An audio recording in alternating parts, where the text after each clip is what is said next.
Hello and welcome back to the Virtual Airline Pilot Channel. Today then, looking at charts for your flight simulator of choice. Now, I'm talking about free charts today, but I just wanted to show you this, and this is Navigraph. This is what I use, and this is a chargeable service.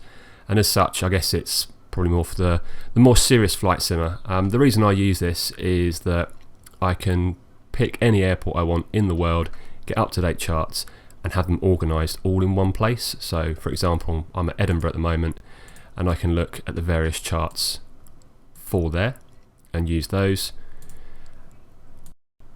and there's the ability to download en route charts and what have you. But yeah, it just puts everything in one place. It's not particularly expensive, but I appreciate that as a hobby, flight simulation is rather expensive over time. So just wanted to show you that that's what I use. However, there is another way that you can get your hands on charts for pretty much the world for absolutely free, and it's this website here. I'll leave a link in the description below, and this is Eurocontrol.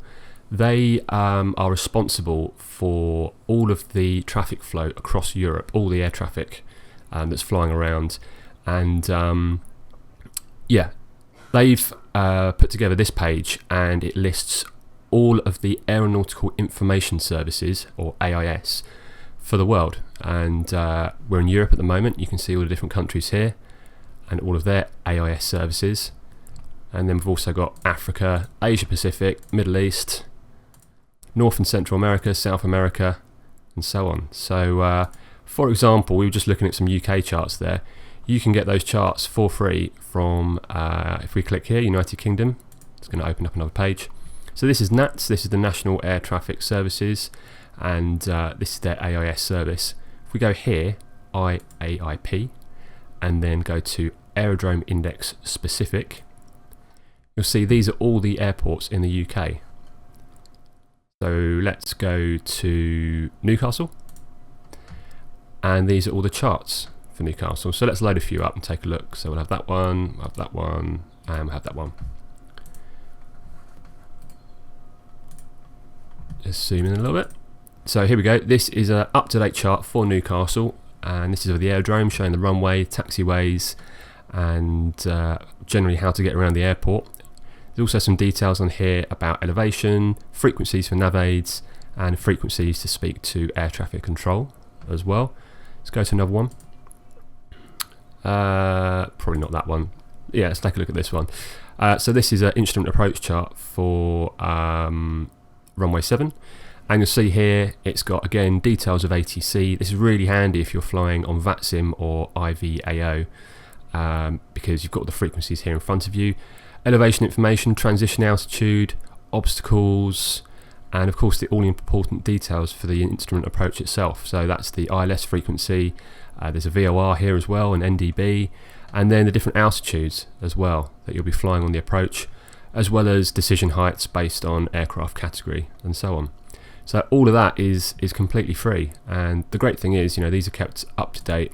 So if you're flying around the UK, or you're flying around Norway or Poland or wherever you may be going, you can download the charts in a PDF format.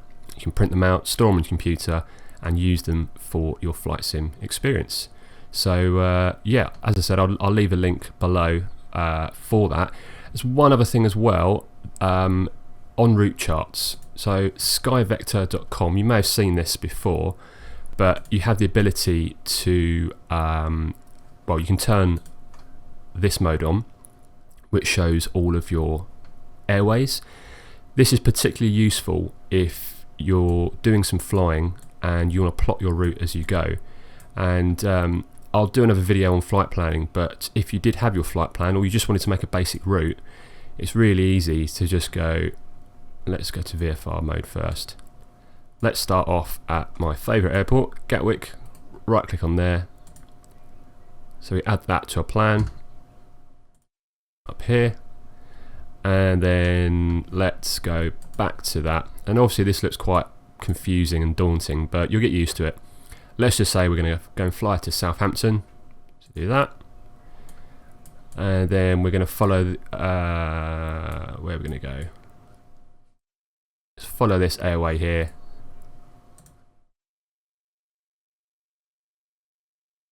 So I mean, I'm just making up a route here, but it's really easy to plot and follow.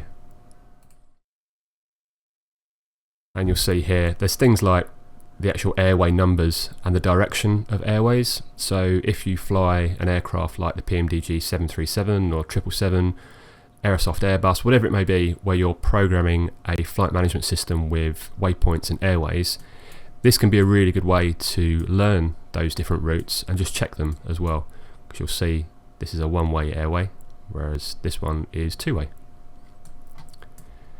So yeah, that's it really. I just wanted to show you that because I think having charts available to you, be it en route or airport charts, is a really great way of enhancing your flight sim experience.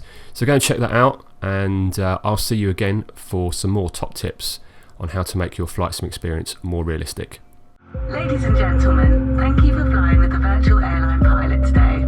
We ask that you remain seated, press the subscribe button and keep your seatbelt fastened until the aircraft has come to a complete stop. Should you wish to leave a message, a comment box is provided.